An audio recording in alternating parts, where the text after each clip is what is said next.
Welcome. Let's learn now how to use the balance sheet and cash flow to make money. We're going to look at real business and cash flow problems, and there are three angles that we're going to try to decipher. The first one will be, how will you prioritize new or old clients if you don't have enough product to sell? Whether you will accept credit cards, and how should Jenny finance her business, with a loan or with equity? If you are taking my class, you know the story behind Jenny. She sells shoes made to order for $1,000 each, or about $10,000. She buys those shoes directly from her friend in China at a cost of $3,000. Her expenses are about $4,300, and her net income or profitability is about $2,700. And she sells everything in cash. Now, Jenny is thinking about Christmas, and she has three significant dilemmas she doesn't know how to solve. She has spoken to her marketing friends, and they have one opinion. She has talked to another friend who is a finance major at Stern, and he has an opposite opinion. And she cannot sleep thinking about it. She knows that you are doing this executive masters or taking this class or reading the book, and she figures she will ask you for your opinion. The three problems that we're going to discuss are inventory management, which sounds super boring, but in this case, we will decide whether Jenny should sell to new customers or all customers. We will also look into whether Jenny should accept credit cards and how she can finance that inventory that she needs if she wants to sell more shoes. So the first problem that we want to look at is whether she should prioritize new or all clients if she doesn't have enough shoes to sell. The situation will be roughly like this. Consumers in New York are spending a lot, and there is a chance that for Christmas, she has the opportunity to sell 100 pairs of shoes, but she will only have 50 in stock.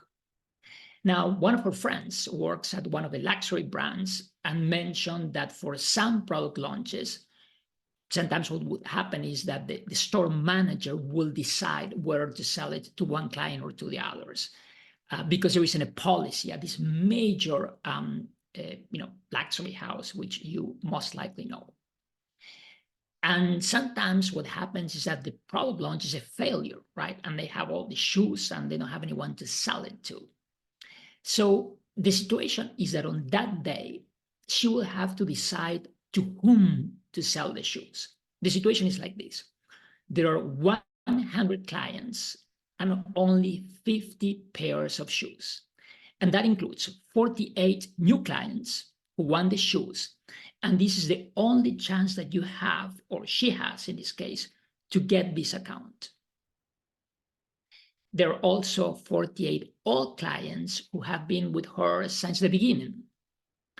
And they will basically be offended if they don't get the shoes. And there's also one new client and one old client who are quite nice. They will understand, whatever decision she makes. So whom do you think she should prioritize? You can scan the QR code and tell us. If you were to pick the old clients, you should consider that, while you're tempted to sell to Bloomingdale, this new customer, to get the account, you also have a niece who plays soccer on weekends, and the buyer from Macy's goes to the same games on weekends because her daughter plays in the same team as, so you always see her. So you start to think about that if you sell to Bloomingdale's, to your new customer, what will happen the next Saturday? When you go to the soccer game and you see the shopper from Macy's, and she heard that now you sold all the shoes to Bloomingdale's and not to Macy's, she will be quite upset. It's not just about a corporate decision. You're also involved in a personal or emotional level. So what do you think? Should you sell it to the new account, to Bloomingdale, as an example, to get their business, or should you sell it to the old clients? Now, imagine that you're thinking, well, I should go to and sell it to, the old clients, right? Because that way they won't be offended and so on. But the problem that you have is that this is the only chance that you have to get these new clients, be it Bloomingdale or be it people who are there that day, right? And if they see that, you don't sell it to them and you have such a limited inventory, right? It's only 50 shoes, and when they go to a store, they have hundreds. They just will not come back. So to whom will you sell? Will you sell it to the new clients or to the old clients?